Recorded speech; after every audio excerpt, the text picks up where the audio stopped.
Hello, it's Peter Wright and Kathleen Beauvais in Ontario, Canada, with episode number 126 of the Yakking Show. This is the show for awakening you to changing perspectives for the changing world we are living in. And it's certainly changing, and we need to change our perspectives to keep up with all this that's going on. As always, we have interesting guests. We try and bring you guests from a wide field of business and philosophy and life topics. Today is no exception, but I always leave Kathleen to introduce our guest. She does it way better than I can. So first of all, welcome co-host Kathleen in Waterloo. How are you doing today, Kathleen? I'm doing great, Peter, and thanks for the intro. And thank you all so very much for tuning into our show. We so appreciate you and we love reading your comments, so please keep those coming. And if anyone out there is interested in being a guest on our show, please don't hesitate to reach out to either Peter or myself. And as Peter mentioned, we have another special guest with us today. His name is Joseph Sudhip. Hello, Joseph. Welcome to the show. Well, thank you. Thanks a lot, Kathleen and Peter. You are a business coach. You are the founder of Business Model Coach. You also host a podcast yourself called Business in 90 Seconds. Can you tell our audience a little bit about your background, Joseph, and what led you into business coaching? Great. First of all, I thank you both for giving me this opportunity. Just to give a little bit brief about myself, I have 18 to 20 years of experience in the corporate world as a financial controller, CFO, director of finance, because I'm an accountant. Plus, I have a legal law degree and have an MBA in international business. So with this, I was kind of playing this corporate ladder game. And when I hit my 40s, I had this syndrome of 40s syndrome, whether to keep crunching numbers or do something different. And I was looking at various possibilities. Plus, I wanted a little bit more flexibility in life to take care of my aging parents back home in India. So I was looking what are the other possibilities to leverage my good exposure, because I had worked in at least 5 to 6 countries in multinational firms in various industries. So I have this a lot of experience and exposure, God's grace, to have those. So I was looking at how I could help them, and then I stuck upon this business coaching. And my niche area is helping CEOs and business owners of small and medium enterprises to scale to the next level.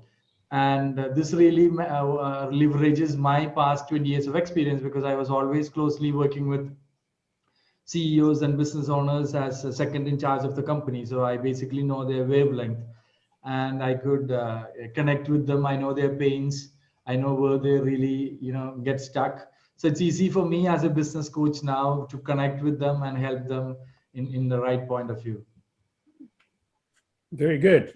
That is, so you're an accountant and a legal man and a business coach all rolled in one. That's quite some achievement. And I know what you're talking about. I think many people go through that questioning period late in their 40s about, what's it all about? And as you so aptly put it, do I really want to keep on crunching numbers? I know that's when I ended my corporate career in my 40s as well. What I wanted to ask you, Joshua, is you've had exposure and experience with lots of different businesses. So right now, what do you believe is the biggest limiting factor preventing businesses and business people from moving to that next level that you try and help them with? As my niche area is small and medium enterprises, so any entrepreneur, they come up with their own inborn skills, and they do a hard work, and they might be from a technical background or an operational background or whatever, and then they set up this firm without getting any professional help. But due to their sheer hard work, determination, and passion, they are able to build that to a certain level by 5 to 10 years of their hardship. But once they reach that level, then they are like kind of stuck how to move ahead, because I always tell that what got you here may not get you there. It's going to be a different set of rules and regulations for the next set of game.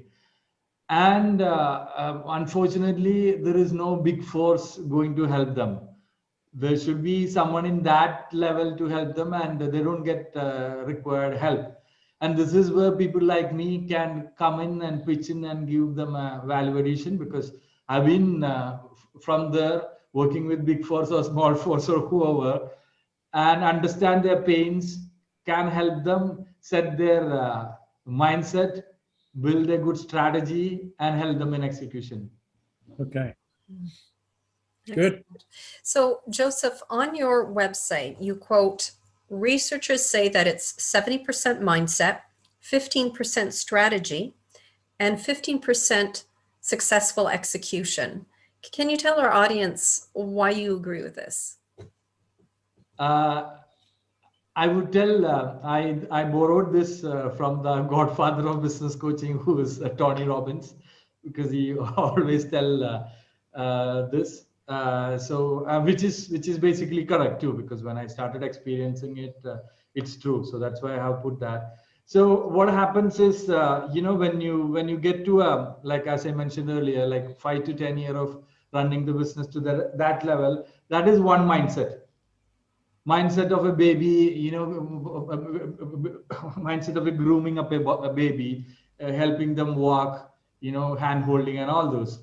So that is one mindset. And unless these entrepreneurs change that mindset to a different level of let go, delegation, empowering, those things are not going to change. They will keep their baby at their heart and they will not be able to grow. So that is why I agree with Tony Robbins on the 70%, because the mindset have to change.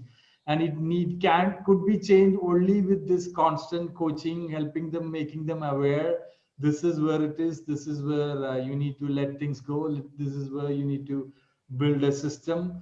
So that is why I mentioned 70% mindset. And once the mindset is clear, then it's a question of finding the right strategy on where they want to go. Is it going to be 10 million or whatever million it is?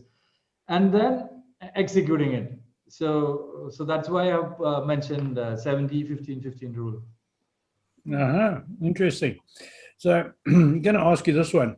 In your corporate career, before you decided you wanted to stop crunching numbers, and again in your second career as a coach, you've obviously seen some major changes on the business landscape. And I could use the introduction of personal computers way back in the late 80s, early 90s as a huge development. Since that time, what's some of the biggest developments you've seen in business, Joshua? Of course, as anyone would tell, it is on the technology side, because communication has become more faster, but the confusions also have become more faster than ever. Plus, there are a lot of like, even if you take an accounting perspective, now basically you don't need like much accountants, because supplier can push the invoices to our system, and we could make the payment. So it has been like so easy in doing business if it is done in the right way, because technology has helped us a lot to move in that direction. So definitely that. Plus, like since there is this outrage of this internet and YouTube and all the big guys like Tony Robbins or whoever is able to share their experiences like we sharing now.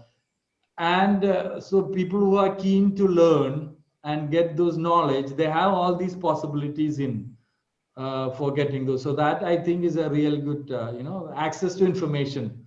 That is a real change in this new era. So I would tell like these two as a main. Right. Yeah, I agree. So let's say a client calls you up and they need your help. Can you walk us through the process that you would take that potential client through? What is it that you do with them? Sure. So I basically ask 4 questions, and I think that is what the entire business is. So my first question would be, why are you doing what you're doing? Like if you have a business, why do you have this business? What is your purpose? What is your mission? Is it just making money, or is it something else?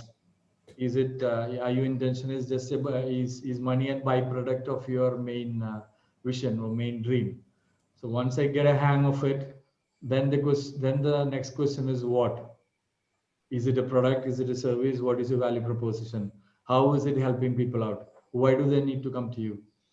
And three is to whom? Who is your customer segment? And then how? So basically, I mean, I need to get a hang of what the business is. And by asking this why, what, who, and how, you get a feel about it. And then I can kind of judge where they are in the sense, very 360, 36,000 feet. And then I kind of help them like, these are the ways which I could help. And does that make a sync? And definitely I would like to know the whom I'm going to interact with, because the wavelength have to match. Only then it becomes a seamless process. And then if things go right, then we take that journey. Thank you. So you have a very organized program by the sound of things, and a good template for starting off with new clients. It's good to hear. Let's look at the current situation. The coronavirus has affected, and the lockdowns, whatever you want to call them, restrictions as a result of that, affected almost every single business. So how have the most successful ones, in your opinion, reacted to this new world that we're having to live with right at the moment? So what I have seen is, of course, this was not something which was expected. Sure. So initially, everyone would have a setback or a shock or whatever. But 99% of my clients and whomever I talk to, these entrepreneurs, that was a real good time for them to introspect, because they were all going like a machine every day, firefighting. And they got this beautiful moment for themselves. What am I doing for last couple of years? Where am I going? And this was a real introspective time. And of course, when someone has got a huge loan and EMIs to pay, then it's a different kind of struggle for them. But for others who tell, okay, this is entrepreneurship, we will have this, we will have time of paying back, and we will have time of for expanding the business. So then it's a question of that attitude comes in, because as the saying goes, your attitude defines your altitude. Mm-hmm. So there people, okay, I was not in the right path. I got a time to introspect. Now this is what I could be doing, and people start planning towards that new journey with whatever the opportunities they have, which is being thrown. It's not that all businesses are dead. It's just that they will have to do things in a different way. Oh. So many of them got back, rose up, started defining their business models, their revenue models in a different stream, and they've started get going. Rest, I know it is hard if it is a retail or whatever, and if you have a shop and if you have this many of overhead expenses, it's not easy, but that doesn't mean it's the end of the story. Every adversity creates its own opportunity. Yep. So it's a mindset again to see what is that opportunity in this adversity. Are you looking at the cup half full or half empty? Always. Yeah. Right. Yeah. Good. Right. Now, in your opinion, and looking forward, what innovations do you see will change the nature of business in the years to come? So as even though I'm a business coach, I help people in business model designing. And this question is really pertaining to the business model. And what is a business model? Business model is the way in which a business and organization, how an organization captures, creates, and delivers value. This is what the business model is about. So up to this pandemic, the organizations were delivering, capturing value in one particular form. Now, due to this, it may not be possible, but there would be different way of delivering, capturing value. So what are these ways? That is what needs to be looked upon. Their revenue models definitely will have to change, because whatever the model was there may not work with the new opportunities which are coming up, because there was a mental shift even in perspective of this customers, because customer is the king and businesses need to adapt to what customers want. So these last 2 years, customers' perspective have changed. What they thought they would do, they have started aligning to that, adapting to that. So entrepreneurs who need to survive, they don't have a choice other than to adapt to what the customer needs. So that is the evolution, and definitely technology has a greater role to play in this, but it's not tech alone. Again, you need to be in the customer, how the customer perceives it. How are we going to take away the pains of the customers in a different way? And that would lead to the success of any businesses. Mm-hmm. Good, good, good. I've got something I want to ask in a moment, but while it's fresh on my mind and realizing you're sitting talking to us from India, what are some of the biggest differences in business culture you see between North America and India? It's a very interesting question, because when you use the word business coach, in India, it's all about consulting. They don't get the meaning of the word coaching. But in North America, business coaching is $1 billion industry. So when they meet a business coach, they know what to expect and what not to expect. But Right. Here it's more of training them, making them understand the difference between what to expect from a coach and what to expect from a consultant. Yeah, sure. I'm asking tongue in cheek because I spent most of my life in Africa, and I worked in the corporate world and also in my own business in Africa. And one of the things I found coming to Canada 16, 17 years ago is a lot of things that were considered normal in Africa were certainly frowned upon in North America. And I'm not talking about breaking the law. I'm talking about things that were business practices that were acceptable there. So I found the red tape, for want of a better term, and the restrictions or the conformity stifling as an entrepreneur, rightly or wrongly. And I'm quite prepared to accept that perhaps I was in the wrong totally. And I would guess a little bit of that applies to India, that there's in many ways more freedom in India than in the first world. Yeah, to a certain extent, I agree with you. But there are businesses who does exactly the same way how it has been done in North America. Oh, yes. No, I understand that. Yeah. Good. So the question that I've been dying to ask you, based on all your years of experience, what do you think is the most important characteristic that differentiates successful business people from those who never get beyond average? Is there one key thing, do you think? Well, I would like to answer this by giving an example. Last week for one of my clients. So, I mean, in India, this resources are huge. Like there's a huge talent of resources, right? And so it's a question of getting their first job is always difficult. So, so I was just speaking to my client, and he told me, like, there was a opening written for a designer. And that was the only opening given, and designer to this particular industry. I think it's a health gym, right? Gym industry or whatever. Mm-hmm. So that was, and he had posted that in LinkedIn.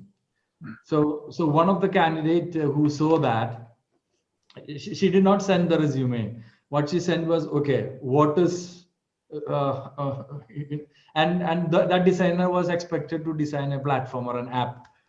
So instead of sending the resume, they gave a case study of how many apps are there in this gym industry market. What are the advantages? What are the disadvantages of each app? How much is the market?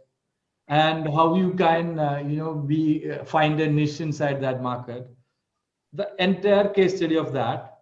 And then so people might think, okay, it could be just a cut and copy from internet. But there was one photo image page wherein we could see that handwritten pathway for all what is being sketched out in a page, handwritten one, and then just the name and the phone number, and that was what was sent. Right. So for that candidate, do you think there is a competition? No. There is no competition for that people, but there are competition for who just type, okay, this and this, a fresher looking for a job, Yes. there will be 1,000 like that writing, and that is where the competition is.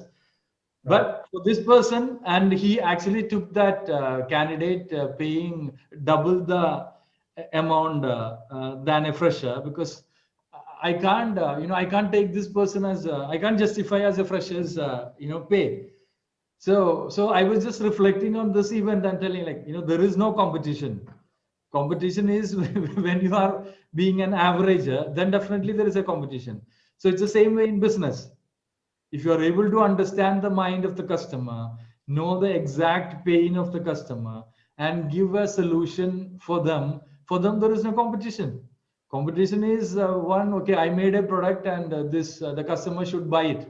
So 100 companies would be there on the same, and then they compete. Right. So how do you define that? Creativity, curiosity, attention to detail. What's the key there? So this is where I would tell, most of, like, let's imagine what any entrepreneurs, thought processes.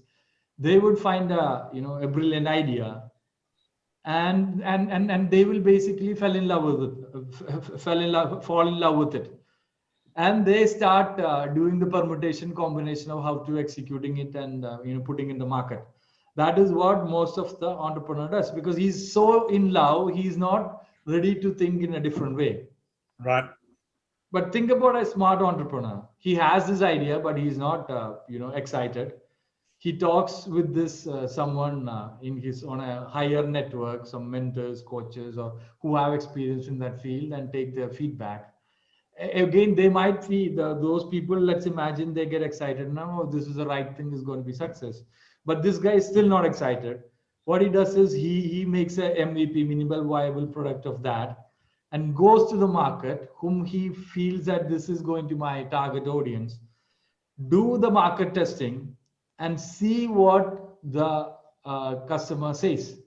Right. Are they willing to buy the product? The customer will tell, oh, it's a fantastic product, but are they ready to put that $1 to get that? Yep. If 10 people does that, then he can go back and make the final product and put it in the market.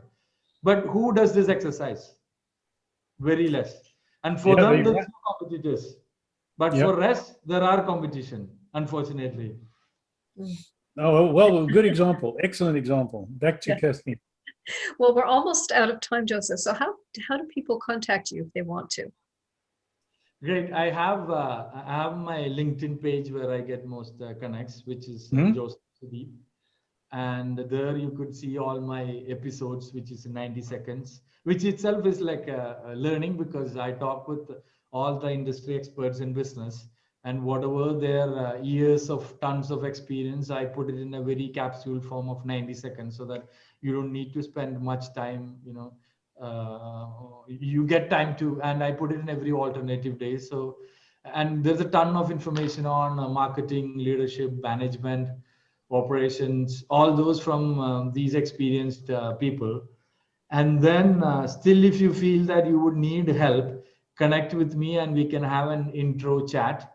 My website is thebusinessmodelcoach.com, wherein you can get a feel about what I do basically, how I kind of help entrepreneurs and business owners.